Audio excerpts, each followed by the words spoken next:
Elspeth takes control of your body, and you roll beneath the horse's charge, slice the girth strap, and return to your feet, only with minor bruises. The sheriff pinwheels his arms, his saddle slowly slides sideways, and he topples to the ground. You leap to his side, your nemesis, the Black Knight, lies stunned. You raise your sword.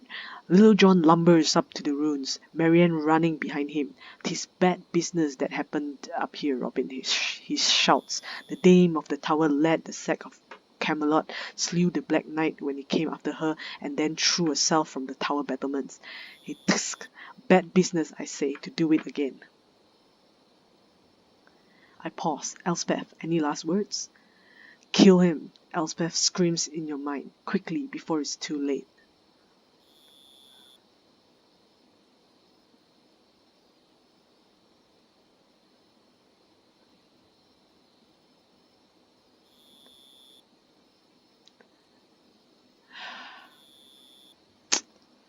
Dang.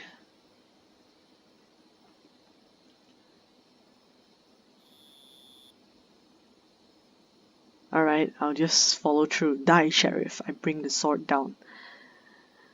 The sheriff rolls aside at the last moment, but the ghost of the Black Knight remains transfixed on your blade. Your movements, not your own. You flip the Black Knight's visor, met those self-same blue eyes and blonde hair with a masculine jaw, whips of a beard. You can feel it deep below the knoll as the hounds of hell rise from their place by the fire. Elspeth steps from you and raises her arms, exultant as their presence swells beneath your feet. "There is no redemption, Robin," the former knight whispers, "only death and the rewards of a life ill-lived." A pair of whip-tin hounds, black as peat, slip out of the blood and smoke. The hounds rush past you, their fiery jaws close over Elspeth's arms. She screams, and her scream echoes through your mind long after she's dragged away into the depths of the earth. "Robin?" Marianne is at your side. There was a wailing, the smell of brimstone. She runs her hand across the grass. It is brittle and turns to ash. "Farewell, knight, wherever you may be." The unicorn, her body covered in fresh scars, staggers up the hill beneath the rising moon. She whinnies, full of grief and pain, and gallops out of sight. The wind-swept hill feels empty and cold. That was Marianne meets you the next morning beneath the old oak. I think I still don't believe what happened last night, but believe or not, we have more concrete problems. She unrolls her map. What next? What's next? Let's drive off the bandits. Marianne rolls up her map. Right. Peter, Will Scarlet's page stumbles across your path as you head to meet Sir Pellinore, gasping for breath. "At last! I've been looking all over for someone. Please, you must come quickly." "What is it, Peter?" Marianne asks. "Is Sir Pellinore, lady?" He's found the dragon." "Oh." I balk, running through the deep wood after a dragon sounds like a terrible idea.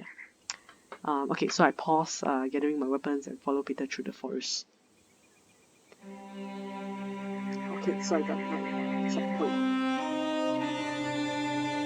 Peter leads you to a clearing by the entrance to a large cave. Sir Pellinore, fifth of that name, known as Swordbreaker, champion of the Battle of Terabel, and 40 winters young, sits against a tree, his hand pressed against his side. His horse and helmet are nowhere to be seen. His droopy moustache lifts with a smile as you approach. "Be so good as to fetch my spectacles, would you?" He gestures to a pair of glasses lying just out of his reach. His sparkle blue eyes focus uncertainly in the middle distance. Here, Marianne's fast. Though they are cracked and bent, she settles the glasses on the knight's nose. "Peter," she addresses the page, "run to the old oak and find our friends. Quick now, go!" "Well then, well," Sir Pellinore coughs. "This is a bit of a pickle, isn't it?" "What happened here?" "A bit of a misunderstanding, I wager. Terrible thing. Me and the dragon had a tiff last week. None of us came out so bad, and I went back to my ho-hum, you know." Sir Pellinor coughs again, and you hear a wet sound deep in his chest, looking for the questing beasts. But up and comes old Amareth, claimed I sold her hoard. We fought and well, yeah. Will Scarlet arrives hard on heels. My servant claimed you gave him the hoard after defeating the dragon. Sir Pellinor frowns. The weight of his disappointment, even as it's not directed at you, is crushing. Your man lied. Pity that. All this nonsense. I examine the knight. You carefully lift Sir Pelinor's hand from his side. His hand and yours came away red with blood. There's a ragged gash in the knight's armor, in the padded clothing underneath, and straight across his side. Marianne gasps. Is that his rib? We need to help him. No, never mind me. Sir Pellinor grimaces. See to the old girl first. Lots of knights in this forest, only one dragon. He swallows, and you see a tear trickling down his face. Can't be a proper knight without questing off after a dragon. If there are no dragons, he is taken by a fit of coughing. Where's the dragon? She dragged herself back into her cave. Unless I miss my guess, the old girl is better off than I. Sir Pellinor takes a rhapsody, burbling breath. But as I am a knight, I swear I gave as good as I got.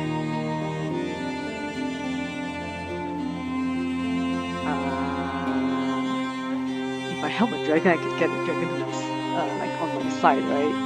So okay, I walk into the cave. The cleft cut into the earth opens into a wide, winding cavern. Exposed crystals glow with an inner light.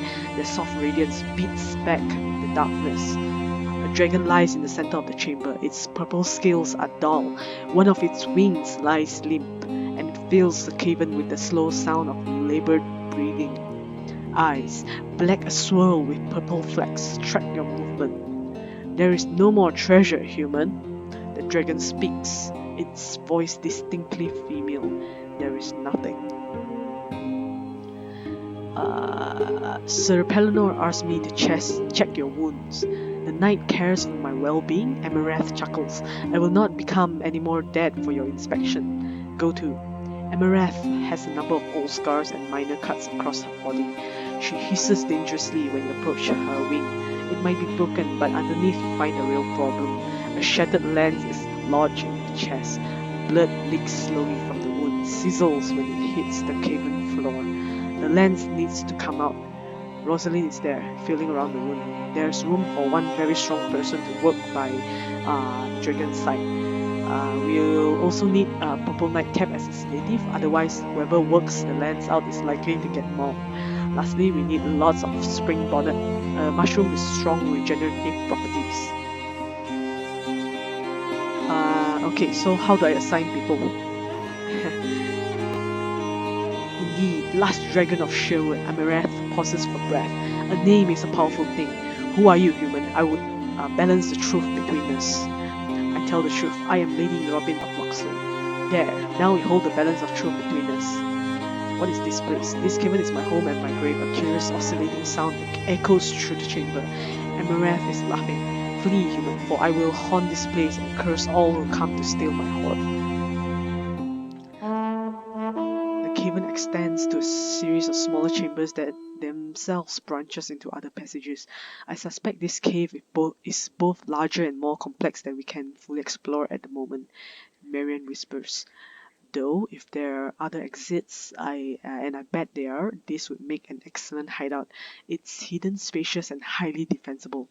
After a brief search, you find a chamber with several gold coins scattered across the floor, and another with a clutch of large, colorful dragon eggs. Marianne confirms. Come on, I hear people outside. Will Scarlet's men must have found our companions. Peter's horn echoes through the stone, the call for alarm. You and Marianne hurry out of the cave. Outlaws assemble. Yeah, this is weird. I thought I'm supposed to help the dragon. Okay, so anyway, I got 10 more men. Nice. Oh, there's a little boy here. So Will Scarlet is there in full armor astride his white horse. Little John leans against a tree with Sir Bedivere at his side. Rosalind moves briskly around Sir Pellinore, doing her best to make him comfortable. Matilda and I will do what we can, Robin, but we are no fighters. Your merry men are gathered at the edge of the clearing. They finger their bows and cast dark glances into the forest. A group of Will Scarlet's men, the last of his tower guards, arrive, huffing and puffing, their guards hanging over their belts. Alright, no more running please, one of them pants, but we'll hold this place and do it well. A handful of shifty-eyed bowmen, clearly poachers, melt from the forest. One of the bowmen holds a piece of paper in his hands. Words got out, we are yours, Robin, we'll do whatever it takes to keep this forest free. Peter stands in the middle of the clearing, his breathing hard and his horn in his hand. I found them, Miss Marian, just like you asked. There's a pair of identical young women next to him, maybe 18 or 19 years old. I also brought my sisters, Eli and Ellie. They are good at watching people die. Aha, this is weird. Eli slaps people upside the head and bobs a swift curtsy. We have decided, Miss Marian. We'll make sure you know if your friends are in a bad way. Oh, so they are kind of like medics. Ellie curtsies. We help with herbs and such about Will Scarlet's tower sometime. We know what to do when someone's hurt. Calm down, Peter. Deep breaths, then speak. Okay. Peter struggles for a minute while one of his sisters holds his shaking shoulders. You hear a long, low horn echoed by dozens of distant howls. The Black Wolf bandits, Peter says. They are coming. We've got to get out of here. No, Marian stands firm. Marian stands firm. Sir Pellinore will die if we try to move him, to say nothing of Emerald.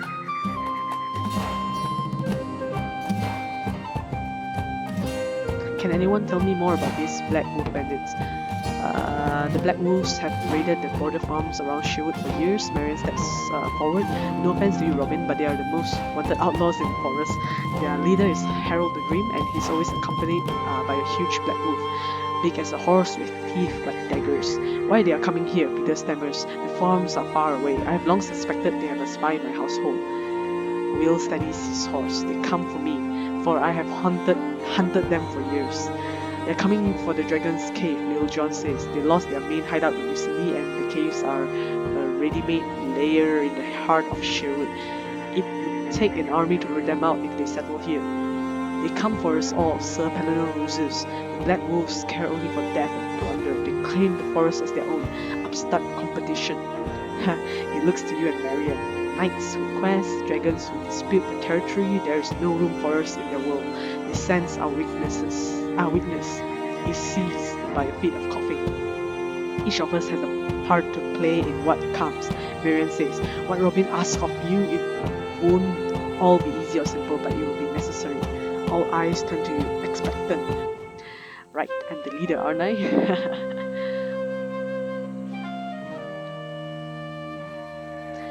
Black Wolf, a bandit, I scoff. We are the outlaws of Sherwood, and we shall teach these common raiders to fear walking beneath the trees.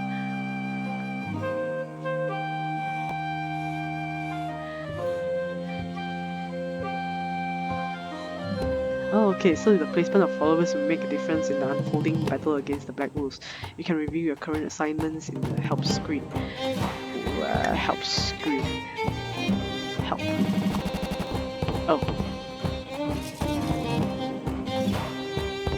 Alright, so positions for the Black Wolf assault. How do I assign people? Okay, so they return your gaze, everyone trusting you to make the right decisions. Peter will have his horn ready in case of trouble, one of the twins says. And we'll see to the wounded. Matilda and I will help the twins, Robin. Rosalind lays out her healing supplies. Don't worry about us.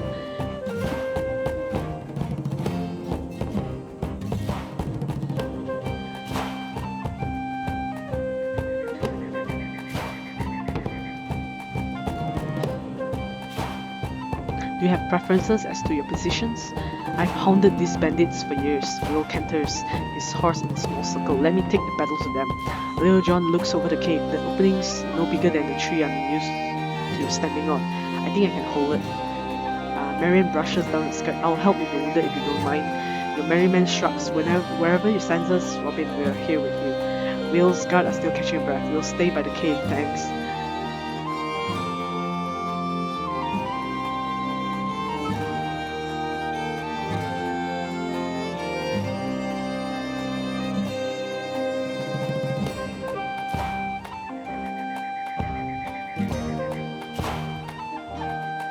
Alright.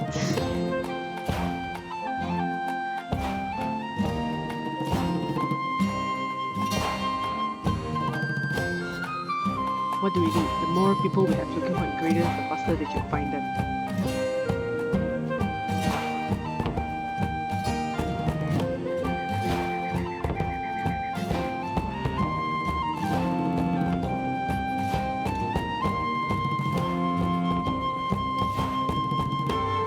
Who should I send?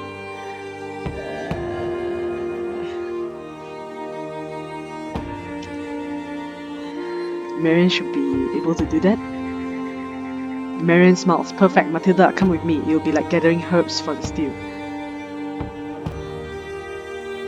Spring bonnets are relatively common.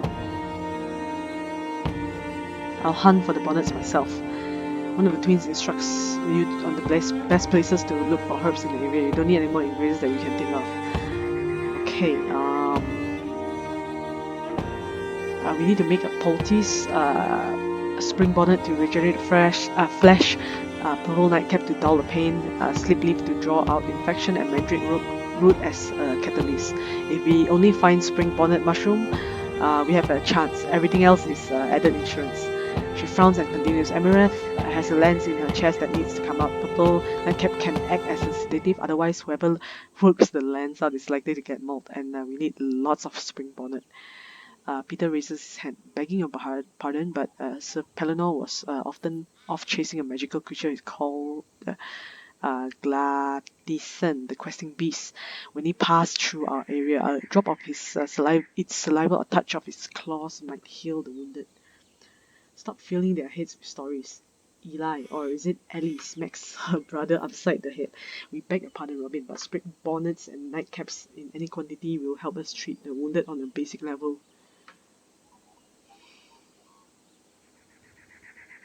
Okay, let's go with the herbs. Eli nods. We've mostly worked with cows and pigs, so your ideas are probably better. Okay, I need to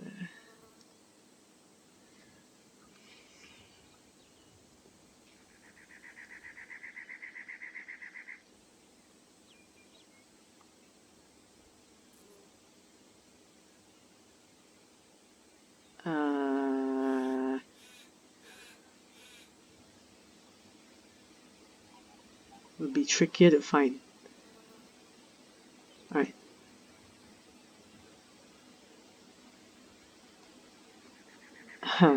Okay, so I guess I'll send 5 of them. Mandrake root above ground, it has I can direct you there. Okay, let's just send 5 people as well.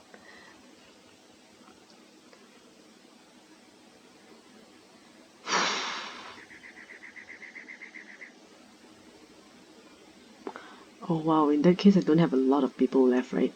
We can set up some defensive positions in and around the cave, Marion says. If the bandits show themselves, we'll bloody their noses. But the Black Wolves are a canny bunch and we can't hold out forever. Also, no matter how good our defenses, Harold the Grim is sure to get away if we don't rout his main force. She crosses arm. Who do you think will help defend the cave? Definitely Little John. It's not a breach, but I'll make do. Sir Bedivere grunts approvingly. Marion nods. Good choice. Anyone else?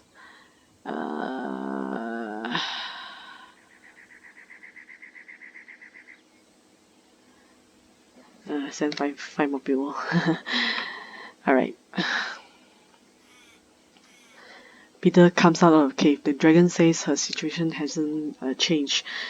He looks puzzled. Then she laughed at me.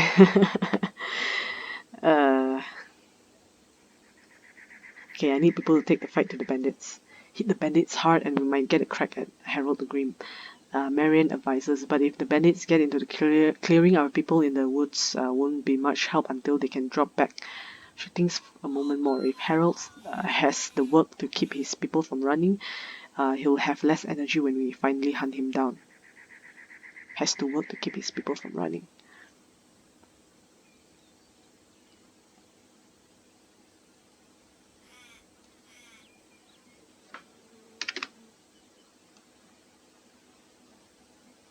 Will Scarlet claps his fist to his chest and bows. At long last, Harold the Grim will feel the bite of my sword. Miriam nods. Excellent. Anyone else? Miriam looks around. That's it. Alright, let's get to it. The wheels of battle are in motion, turning now beyond your control. Your part is small but vital. Alright, let's see. You prowl. Okay, so you and the Blackwood Bandits battle for possession of the Dragon's Cave and all of Sherwood Forest. Your attack strength represents your chances of driving the bandits from Sherwood Forest. Your defense strength represents the possibility that the bandits will not reach the cave. Okay, so you prowl the woods that surround the clearing in search of the small white mushrooms known as spring bonnets. The forest floor in this area is covered in a couple of low white flowers, which complicates your search. You finally find a patch of bonnets and begin harvesting the delicate fungus when you notice a bandit stalking towards the clearing. He hasn't seen you, but he'll soon disappear in the trees.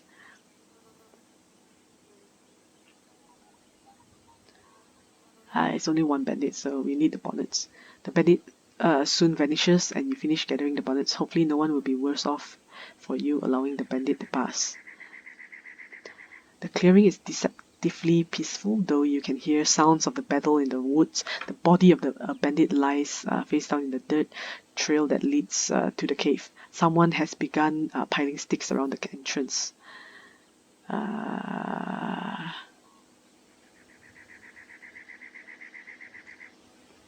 Small bag of purple nightcap is tucked inside the cave. A single slip leaf rests on a bed of reeds at Peter's feet. There was a crocodile guarding the leaf, and it almost got into the clearing, but the man said they drove it off.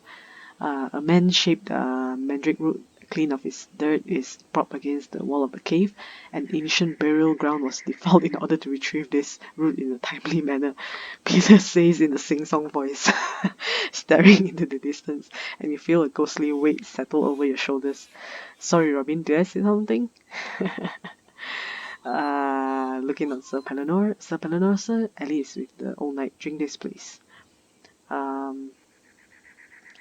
Has anyone seen Marion? You spot Marion tending to some wounded man by the cave entrance. I approach the cave. How is the dragon? You check up on the dragon. No, no, you hear Eli shouts.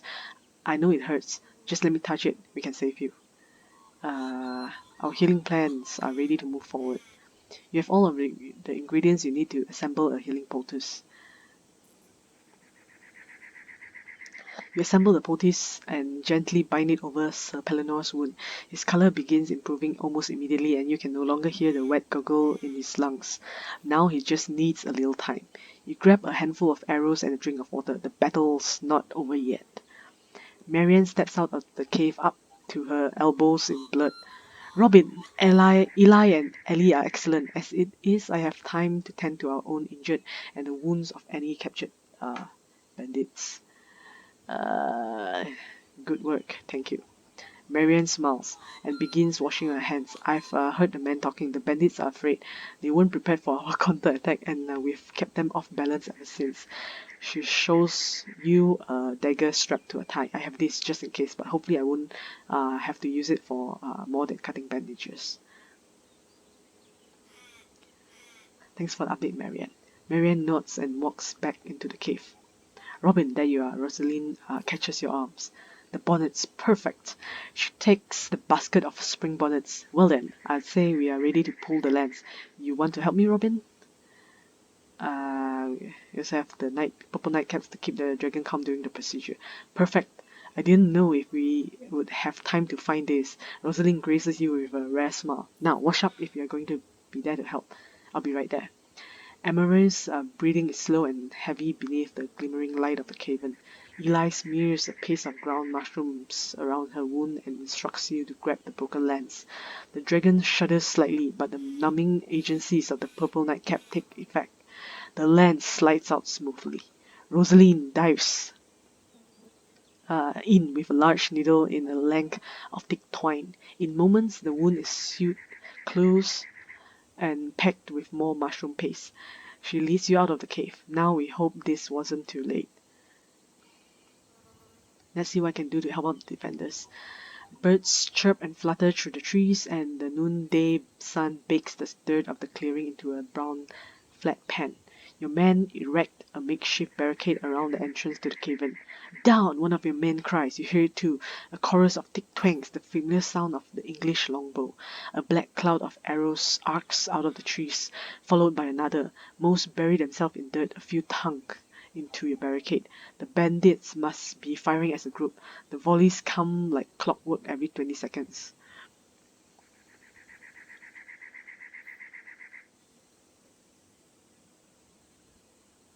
Sharp eyes, men. They must be at the clearing's edge. Wait for a wave of arrows to pass, then rise and return fire.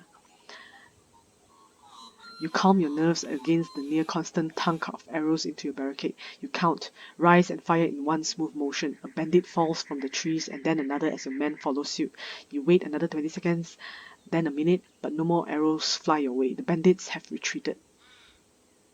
You take a quick break by the cavern entrance.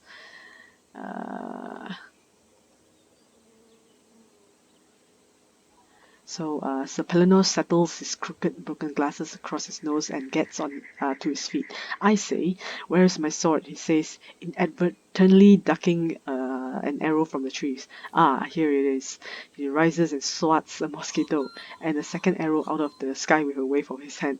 On my belt this whole time. He walks around the clearing, avoids every bandit arrow aimed his way by checking his boots, adjusting his glasses, or looking for tracks left by the questing beast. I say, chaps, are you ready to fight? You grab a handful of arrows and a drink of water. The battle's not over yet. Lil John, alright? Oops, right. Someday, Robin? He raises a bottle. It's afternoon on a Wednesday. Join me for a drink? Sir Bedivere gnaws on a honeycomb at his feet. Sorry, I need my head clear to face the bandits. Suit yourself, Lil John shrugs and take a swig. We are hitting those bandits where it hurts. I'm not saying it'll stop them today, but tomorrow, this is one outlaw group that will fade into memory. John takes another long swig from his bottle. The look on their faces when they run into the end of my staff is priceless. Gather everyone you can find to bolster our defenses. John nods and trots away. I'm going after the bandits. I'm going out after the bandits. Alright. The day ages onwards and group after group of bandits fall to your clever tactics. One of the bandits from your most recent attack escapes, screaming about the green ghost of the deep wood. That will keep them on edge. What they were doing here though. You're now a distance from the clearing. It looks like they were hunting something. There's movement in the brush, and you make eye contact with the strangest creature you've ever seen. It has the head of the snake, the body of a leopard, and the haunches of a lion, and the feet of a rabbit. Oh, this is weird. Glatticent, the questing beast, and at its feet is Sir Pelinor's helmet. Sir Pellinor was hurt, but he's better now. He'll need his helmet. Glatticent noses the helmet towards you.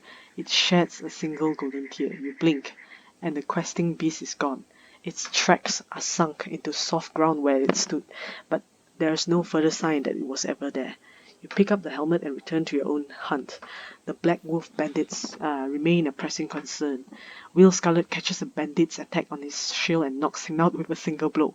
Robin, good to see you. A ring of bandits lies unmoving around the warden. He begins tying them up. They'll have a proper trial and a hanging afterwards. It's better to set an example than to leave bodies in the wood.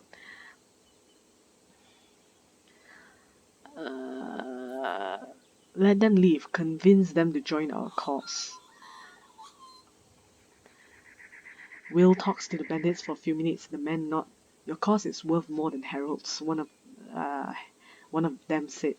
says he would never have spared a soul. We'll speak slow for your eyes only. You know, we are doing an excellent job hunting these bandits, striking at the supply lines, ferreting out their hideouts. If everything keeps going smoothly, we continue to hold the clearing. And we continue to hold the clearing, we'll have what we need to kick the Black Wolves out of Sherwood forever.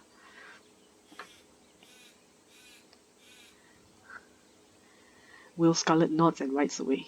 The bandits gather their forces and strike back. Peter's horn sounds in a regular pattern.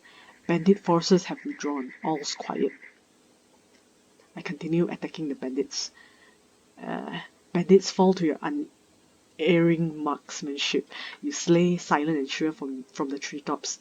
There another bandit inches through the woods. You reach into your quiver. Out of arrows? You return to the clearing to resupply. Pause at the edge.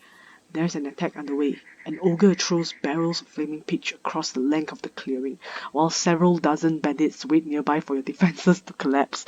The ogre has terrible aim, but you have to admit he's getting better, and there's plenty of pitch to go around. From your vantage, you notice a pair of bandits standing guard well away from the battle. They're standing over a smaller female ogre and a child, about the size of a man, both chained to a tree. You realize the ogre is not so much at the vanguard of the charge as the bandits are prodding him from behind. I free the captives. The bandit guards slump to the ground and you quickly free the two captives from the chains. The ogre sniffs her child and utters a long, low call before running to the forest. Moments later, the ogre turns his barrels of pitch against the bandits and sends them running for their lives. Unfortunately, one of the pitch barrels must have come closer than you thought. Your fortifications are in ruins. You pick your way among the wreckage and find Peter, thankfully unharmed.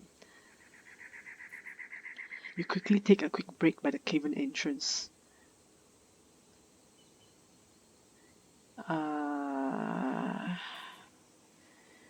Alright, let's go out after the bandit. The afternoon is wearing thin by the time you find the Black Wolf encampment. A number of tents and shelters are set up along the banks of a small stream, cleverly positioned and disguised so as to be all but invisible until you're right on top of it. Which you are. This is no slapdash emplacement. The bandits have been here for some time, though at the moment the camp is nearly empty. Peter's horn sounds frantic through the forest. The clearing is under heavy attack.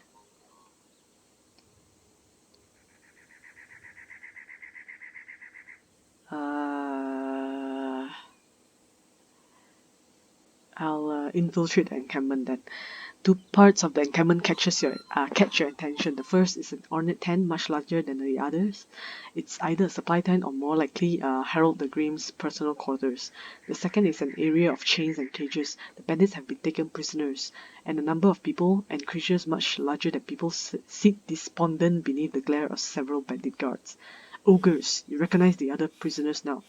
Deep woods, dwellers of tremendous strength. I can do both, right? Most certainly, but which deed of daring do to attempt first? Freeing the prisoners. You work your way down to the encampment and over to the prisoners. There are two guards. They haven't seen you yet. I slip up behind them and knock them out. You drop from the trees behind the guards and smash their heads together. This is like Assassin's Creed. Anyway, the guards are slumped to the ground unconscious. What do you know? It really does work that way. You quickly open the cages and unlock the chains. The prisoners mill about uncertain. They cast fearful glances towards the deep and darkening forest, and equally dubious glances at the bandit camp. Free, one of the ogres sings softly, holding his small child. What do we do?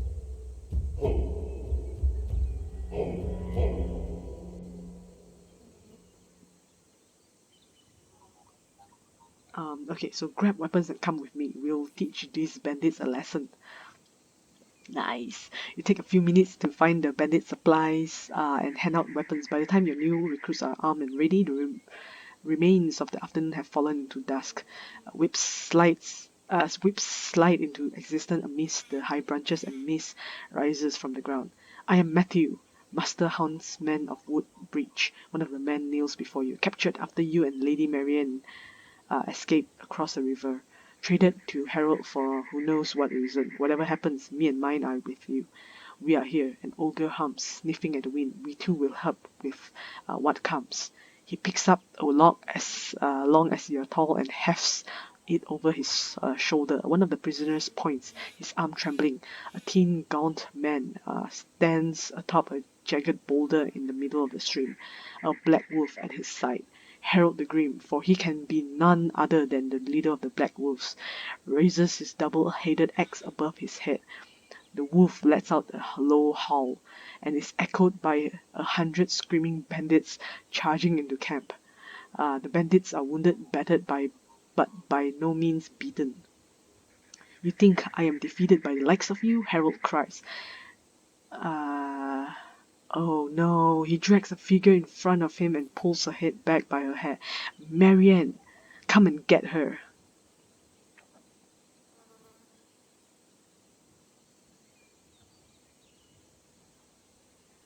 It's a suicide to charge the bandit horde.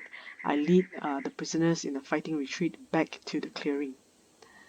You fight the bandits 3 to 3, lead the prisoners back to clearing. The ogres sing as they sweep huge logs through the bandit forces, and Marianne's huntsman proves to be a dead-eye shot.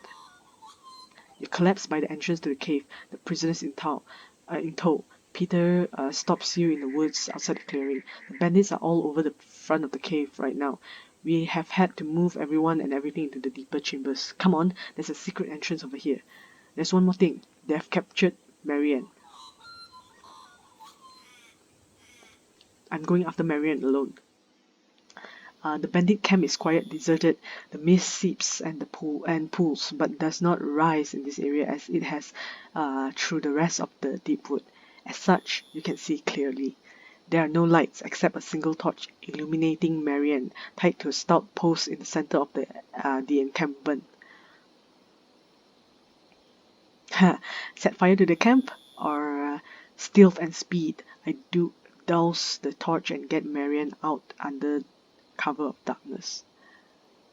You slip quietly through the tents. A bucket of slop douses the torch, and you have Marianne down in a heartbeat. Robin, you came. She collapses in your arm. It's a trap, she whispers, but not for you. Peter's horn echoes in the night. The clearing is under attack. She's mostly right. Harold the Grim steps out of the gloom, Fang at his side. I wanted the pleasure of clearing you myself while your friends died at Black Wolf hands. He swings his axe in a circle, and you see Fang approaching from the other side.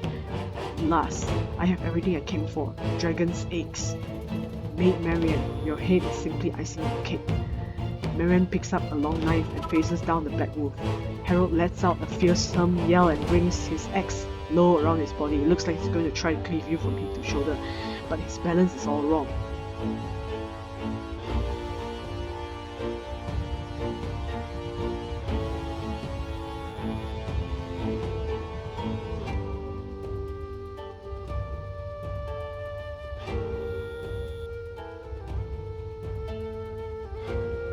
I dodge and ready a parry.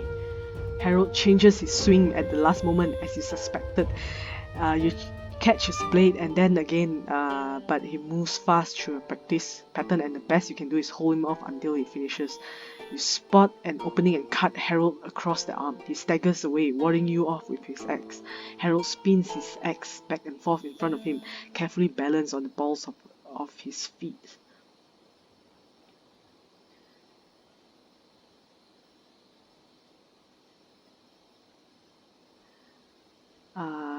Go for his legs. Harold swings his axe, expertly blocking a blow you never make. You sweep your leg around and catch the bandit leader behind the knees. He tumbles backwards into a roll and is on his feet in a heartbeat. Well done. He moves slower. You hurt more than just his pride. Harold raises his axe over his head and charges.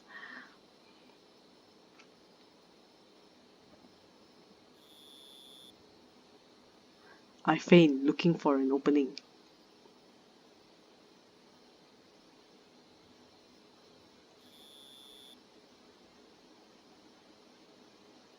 Charging men are best met with arrows. Is that right? I don't think you can fire off an arrow before you get killed. I faint look for an opening. You stay away from Harold's swing, try to draw him out. His attacks look wild, but you realize every blow is tightly timed and controlled. Harold watches you as well and steps back, appraising. He pants, clearly out of breath. Harold's axe drops from his fingers and he collapses to his knees. Congratulations, he wheezes. You beat a tired old man. I surrender. I accept your surrender. Call off your men. Harold waves his hand and a distant horn sounds, the call for withdrawal. You feel a sudden weight hit your back and bear you to the ground. The impression of black fur and flashing teeth. Harold's wolf, fang. Your head hits stone and the world goes dark. But you wake mere moments later, but Harold and Fang are gone. You take refuge as whips descend upon the dead. Marian finds you the next morning. I brought breakfast. She begins unpacking a picnic basket. Did our defenses hold? The bandits pushed hard for the cave, but we held them back. As much as anyone can make the claim, we hold the deep wood. Also, a remarkable creature passed through our camp in the fog, with the head of the snake and the feet of the hare. It visited each of the wounded, dripped venom onto their injuries, and by morning they were healed. Robin, the entire camp is in excellent health, and I suspect we have you to thank. Alright, do we hold the forest? The fighting in the forest was fierce, but I think we've successfully driven the black wolves out of Sherwood. Our scouts report scattered bands heading to the borders of the forest, but there's no organization to their movements. How are the prisoners? The prisoners you released are doing well. In particular, I want to thank you for rescuing my huntsman Matthew. He's a dear friend. What of Pelennor and the dragon? Amareth is doing well, as is Sir Pelennor. They have recovered nicely from their injuries and would like to speak to you following breakfast. Do you have any extra herbs? We do. The herbs are rare and I'll arrange a good price for them once we are settled. She stands and stretches. That's everything. I'm going to check on things around camp. Join me at the edge of the clearing when you're ready. Will you? Forest shadow fall creeps through the morning air. Chivalry, it seems, is not yet dead. Emerith stretches the length of the clearing, soaking up the morning sun with her skills. Sir Pelennor sits on the rock by her head, companionably chatting away. How now, if it isn't the heroine of the day? Sir Pelennor hails your arrival. Lady Robin of Locksley, welcome and well met. Emerith and I would like a word. His glasses have been mended somehow, and his horse stands hobbled only a short distance away. Indeed, Emerith raises her head. We have made our peace, this knight and I, but each of us owes you a debt for our lives.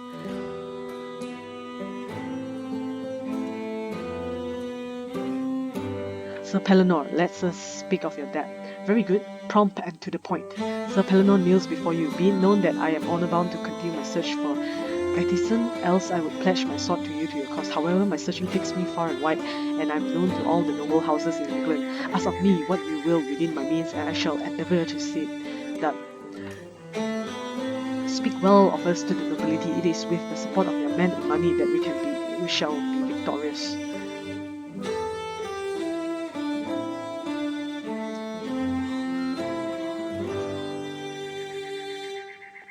Sir Pelennor mounts his horse and salutes you. It shall be done, Robin. It has been an honour and a pleasure to make your acquaintance. The dragon crosses her claw. I have no hoard to grant in addition, no recompense, but my wings are wide, my claws are sharp, and my fire can melt steel. What would you have of me? You are respected in the deep woods. Move through the trees and recruit the creatures that dwell within. Ogres, trolls, goblins, and more to our cause. I shall seek out the monsters of the deep wood. Again, my thanks, Robin. Emerith rises into the sky, quickly circling out of the sight, and Sir Pelennor gallops away into the forest. You return to camp to find Marian, who has further business that demands your attention. There used to be days when you had time to yourself. The scent of loam and the shadows of the trees and the crunch of leaves underfoot, you have always loved the forest. Marian assembles her papers. As much as I like to take a bath or a nap, we have no time to rest. What's next?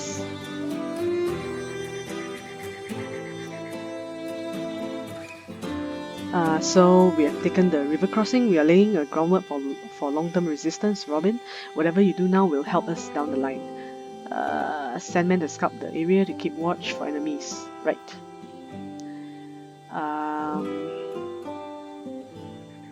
We've dealt with the Black Wolves. Should I spend time on my ideas for the battle? Yeah, train them. That should help. You manage more showing off than anything else. Nevertheless, you catch a couple men practicing with sticks as you walk away, so something of your lesson got through. Certain action raise your tactical experience, increasing the amount of gold gained when you raid the sheriff's caravan.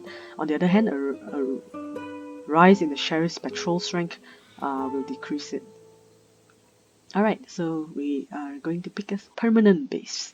Marian has set up a long table by the edge of camp and is poring over a collection of sketches and drawings. You know, after everything we've been through, escaping to the deep wood, negotiating with Will Scarlet and fending off the Black Wolves, I think we are finally done with running.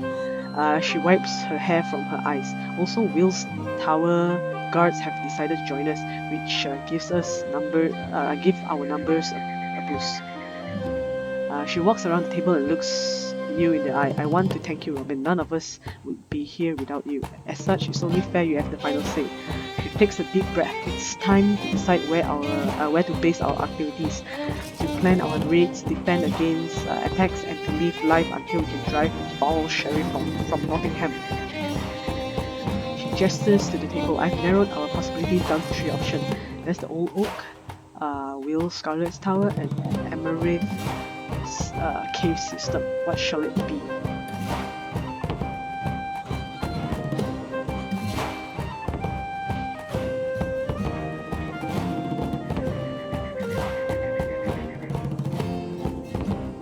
What do you see as the advantages and disadvantages of each? The Old Oak is close to the edge of the wood and is a well-known landmark. To be fair, the Old Oak doesn't have much of a defensive advantage beyond its sheer size and height, but its location will make it easy to recruit followers from among the peasantry. Little John already has some structures in place in the lower branches, so naturally moving in should be quick and easy. It's naturally partial to this choice, of course. The tower is what's left of the larger fortress, but it's still a fortified stone structure within the wood with a network of small farms. It is the traditional home of the wardens of Sherwood. Based on operation there, the peasantry might be more reticent to approach us, but we would gain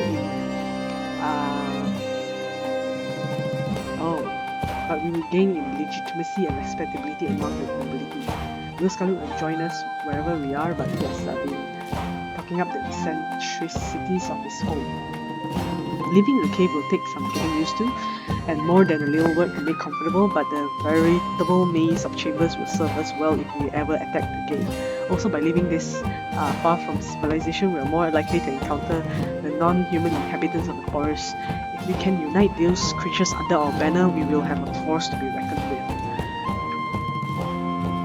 But the whole point is to incite a rebellion of some sort, right? To get the people of Nottingham to rise up and fight against the tyranny of the sheriff. So getting like non-human inhabitants to join in the fight is like a bit of extra stuff, but not important. I'm convinced that our best shot at stopping the sheriff is with the support of the nobility. I think we should stay at the tower. Alright, let's do this.